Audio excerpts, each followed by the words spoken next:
ಓದ್ ತಗೊಳಕ್ಕೆ ಬಂದ್ರಲ್ಲಪ್ಪ ಸಂವಿಧಾನದ ಬುಕ್ ಹಿಡ್ಕೊಂಡು ಪಾರ್ಲಿಮೆಂಟಿಗೆ. ಹಾಂ, ಕೆಂಪು ಕಿಟ್ಟು ಇದೆಯಾ ಸಂವಿಧಾನದ ರಕ್ಷಣೆ?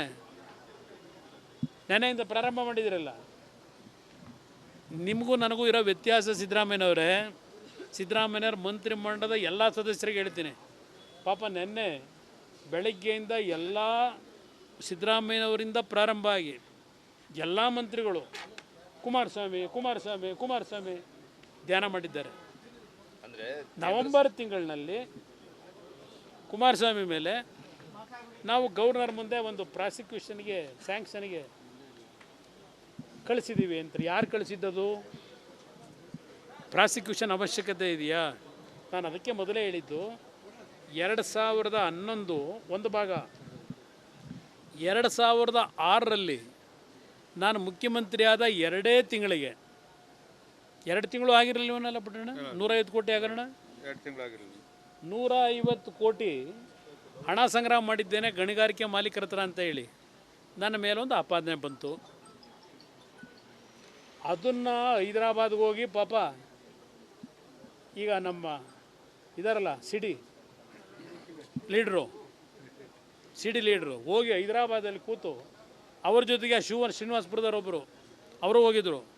ಹೈದರಾಬಾದಲ್ಲಿ ಕೂತು ಒಂದು ಕ್ಯಾಸೆಟ್ ಮಾಡೋಕ್ಕೆ ಟ್ರೈ ಮಾಡಿದ್ರು ಸಿಡಿ 150 ಕೋಟಿ ಹಗರಣದ್ದು. ಆಮೇಲೆ ಇದನ್ನ ಬಂದು ವಿಧಾನಸಭೆ ಕಲಾಪ ನಡೀತಿದ್ದಾಗ ವಿಧಾನ ಪರಿಷತ್ನಲ್ಲಿ ಅದೆಂತೋ ಸಿಡಿ ತೋರಿಸ್ಬಿಟ್ಟು ಆಪರೇಷನ್ ಸಕ್ಸಸ್ ಅಂದರು. ನನ್ನ ಮೇಲೆ 150 ಕೋಟಿ ಹಗರಣದ ಆಪಾದನೆ ಬಂದಾಗ ಇನ್ನು ಜಗದೀಶ್ ಶೆಟ್ಟರು ಬದುಕಿದ್ದಾರೆ, ಅಶೋಕ್ ಬದುಕಿದ್ದಾರೆ, ಅರವಿಂದ್ ನಿಂಬಾವಳಿ ಬದುಕಿದ್ದಾರೆ. ನನ್ನ ಹತ್ರ ಬಂದರು, ಯಾರೋ ಇಬ್ಬರು ಬಳ್ಳಾರಿಯ ಅಧಿಕಾರಿಗಳನ್ನು ವರ್ಗಾವಣೆಯನ್ನು ಮಾಡಿದ್ದೆ, ಅವ್ರನ್ನ ಅಲ್ಲಿಗೆ ಮತ್ತೆ ರಿಟೆನ್ಷನ್ ಮಾಡಿ ಆ 150 ಕೋಟಿ ಹಗರಣ ಆಪಾದನೆ ಮಾಡಿದ್ದನ್ನು ಕ್ಷಮೆ ಕೇಳ್ತೀವಿ ಅಂತ ಹೇಳಿ. ನಾನು ರಾಜೀನಾಮೆಯನ್ನು ಕೊಡಿ ಅಂತ ಹೇಳಲ್ಲ, ನನಗೆ ಕೊಡ್ತಾರೆ ಅಂತಲೂ ನಂಬಿಕೆ ಇಲ್ಲ. ಆದರೆ ಕಾನೂನು ಅಂತಕ್ಕಂಥದ್ದಿದೆ. ಈ ದೇಶದ ಕಾನೂನಿನ ವ್ಯವಸ್ಥೆ ಒಳಗೆ ಯಾವ ಹಂತದಲ್ಲಿ ಏನು ತೀರ್ಮಾನಗಳಾಗಬೇಕು ಅಲ್ಲಿ ತೀರ್ಮಾನಗಳಾಗುತ್ತೆ. ರಾಜ್ಯವನ್ನು ಹಾಳು ಮಾಡಬೇಡಿ. ನನಗೇನು ಯಾರ ಮೇಲೆ ಅಸೂಯೆ ಇಲ್ಲ, ಯಾರೂ ಪರ್ಮನೆಂಟ್ ಅಲ್ಲ. ಓದ್ ತಗೊಳಕ್ಕೆ ಬಂದ್ರಲ್ಲಪ್ಪ ಸಂವಿಧಾನದ ಬುಕ್ ಹಿಡ್ಕೊಂಡು ಪಾರ್ಲಿಮೆಂಟಿಗೆ. ಹಾಂ, ಕೆಂಪು ಕಿಟ್ಟು ಇದೆಯಾ ಸಂವಿಧಾನದ ರಕ್ಷಣೆ? ನೆನೆಯಿಂದ ಪ್ರಾರಂಭ ಮಾಡಿದಿರಲ್ಲ. ನಿಮಗೂ ನನಗೂ ಇರೋ ವ್ಯತ್ಯಾಸ ಸಿದ್ದರಾಮಯ್ಯನವರೇ, ಸಿದ್ದರಾಮಯ್ಯವ್ರ ಮಂತ್ರಿಮಂಡಲದ ಎಲ್ಲ ಸದಸ್ಯರಿಗೆ ಹೇಳ್ತೀನಿ, ಪಾಪ ನೆನ್ನೆ ಬೆಳಗ್ಗೆಯಿಂದ ಎಲ್ಲ ಸಿದ್ದರಾಮಯ್ಯನವರಿಂದ ಪ್ರಾರಂಭ ಆಗಿ ಎಲ್ಲ ಮಂತ್ರಿಗಳು ಕುಮಾರಸ್ವಾಮಿ ಕುಮಾರಸ್ವಾಮಿ ಕುಮಾರಸ್ವಾಮಿ ಧ್ಯಾನ ಮಾಡಿದ್ದಾರೆ. ಅಂದರೆ ನವೆಂಬರ್ ತಿಂಗಳಿನಲ್ಲಿ ಕುಮಾರಸ್ವಾಮಿ ಮೇಲೆ ನಾವು ಗವರ್ನರ್ ಮುಂದೆ ಒಂದು ಪ್ರಾಸಿಕ್ಯೂಷನ್ಗೆ ಸ್ಯಾಂಕ್ಷನ್ಗೆ ಕಳಿಸಿದ್ದೀವಿ ಅಂತ. ಯಾರು ಕಳಿಸಿದ್ದದು? ಪ್ರಾಸಿಕ್ಯೂಷನ್ ಅವಶ್ಯಕತೆ ಇದೆಯಾ?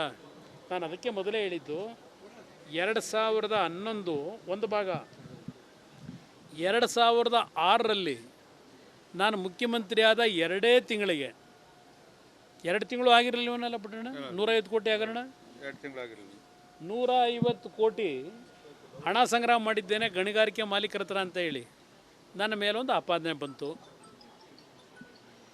ಅದನ್ನು ಹೈದರಾಬಾದ್ಗೆ ಹೋಗಿ ಪಾಪ ಈಗ ನಮ್ಮ ಇದಾರಲ್ಲ ಸಿಡಿ ಲೀಡ್ರು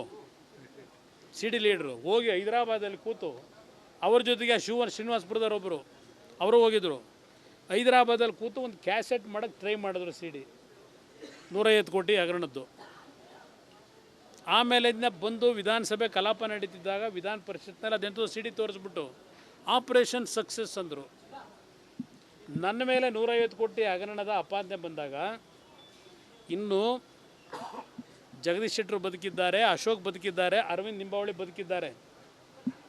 ನನ್ನ ಹತ್ರ ಬಂದರು, ಯಾರೋ ಇಬ್ಬರು ಬಳ್ಳಾರಿಯ ಅಧಿಕಾರಿಗಳನ್ನು ವರ್ಗಾವಣೆಯನ್ನು ಮಾಡಿದ್ದೆ, ಅವ್ರನ್ನ ಅಲ್ಲಿಗೆ ಮತ್ತೆ ರಿಟೆನ್ಷನ್ ಮಾಡಿ ಆ 150 ಕೋಟಿ ಹಗರಣ ಆಪಾದನೆ ಮಾಡಿದ್ದನ್ನು ಕ್ಷಮೆ ಕೇಳ್ತೀವಿ ಅಂತ ಹೇಳಿ. ಬಂಡೆ ಅನ್ನೋದು ಇದೆಯಲ್ಲ, ಆ ಬಂಡೆನೇ ಡೇಂಜರಲ್ಲಿ. ಇವತ್ತು ಯಾತಕ್ಕೆ ಇವತ್ತು ನಮ್ಮ ಪಶ್ಚಿಮ ಘಟ್ಟದಲ್ಲಿ ಕೊಡಗಲ್ಲಿ ಬೀಳ್ತಾವಲ್ಲ, ಮೊನ್ನೆ ವಯನಾಡಲ್ಲಿ ಲ್ಯಾಂಡ್ ಸ್ಲೈಡ್ ಆಯ್ತಲ್ಲ, ಲ್ಯಾಂಡ್ ಸ್ಲೈಡ್ ಆಗಿದ್ದು ಆ ಬಂಡೆ ರಕ್ಷಣೆ ಕೊಡ್ತಾ?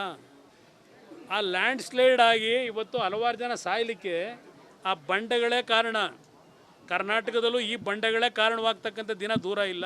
ನೋಡೋಣ ಬನ್ನಿ. ನಾನು ರಾಜೀನಾಮೆಯನ್ನು ಕೊಡಿ ಅಂತ ಹೇಳಲ್ಲ, ನನಗೆ ಕೊಡ್ತಾರೆ ಅಂತಲೂ ನಂಬಿಕೆ ಇಲ್ಲ.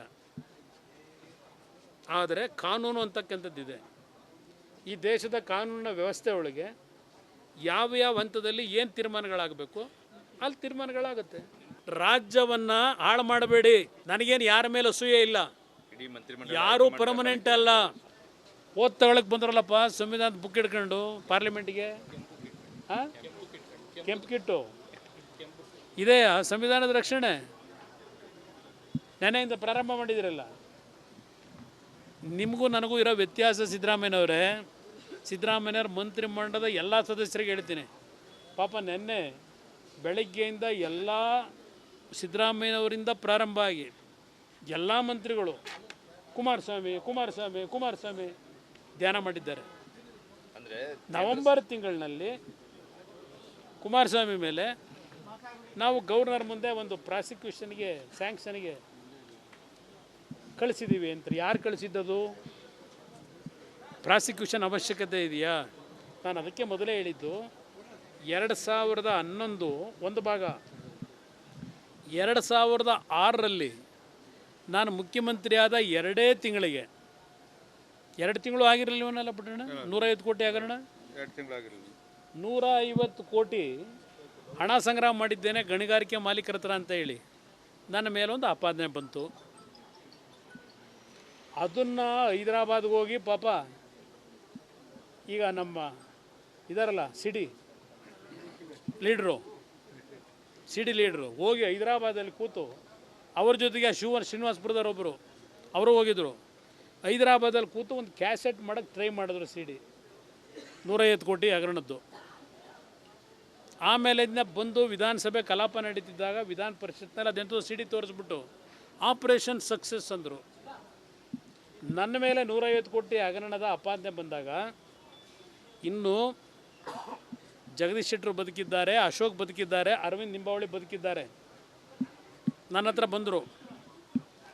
ಯಾರೋ 2 ಬಳ್ಳಾರಿಯ ಅಧಿಕಾರಿಗಳನ್ನು ವರ್ಗಾವಣೆಯನ್ನು ಮಾಡಿದ್ದೆ, ಅವ್ರನ್ನ ಅಲ್ಲಿಗೆ ಮತ್ತೆ ರಿಟೆನ್ಷನ್ ಮಾಡಿ ಆ 150 ಕೋಟಿ ಹಗರಣ ಅಪಾದನೆ ಮಾಡಿದ್ದನ್ನು ಕ್ಷಮೆ ಕೇಳ್ತೀವಿ ಅಂತ ಹೇಳಿ.